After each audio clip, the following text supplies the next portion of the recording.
ઘૂંટણમાંથી જો કટકટનો અવાજ આવતો હોય, જ્યારે તમે દાદર ચડો ઉતરો ત્યારે કટકટનો અવાજ આવતો હોય, એની સાથે જ્યારે એક જગ્યાએ બેસી રહેવાનું થાય અને પછી ચાલવાનું થાય ત્યારે જો કટકટનો અવાજ આવતો હોય તો શું કરાય એનાથી આ કટકટનો અવાજ દૂર થાય અને શાના લીધે થાય એ આજે આપણે જાણીએ.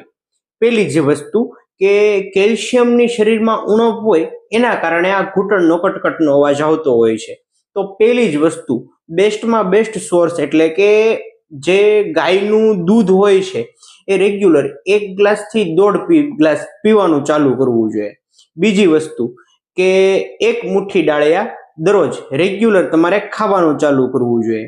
ત્રીજી વસ્તુ એ છે કે રેગ્યુલર જીવનમાં 2 થી 3 પેશી તમારે ખજૂરની ખાવાની ચાલુ કરવી જોઈએ અને 1 થી 2 અંજીરના ટુકડા ખાવાના ચાલુ કરવા જોઈએ. આ બધી જ વસ્તુ કેલ્શિયમથી બહુ સારી રીતે ભરેલી હોય છે. આ તમારો જે ઘૂંટણનો કટકટ આવતો અવાજ છે એ 2 થી 3 મહિનામાં ખૂબ સારો એવો ઓછો કરી શકે છે.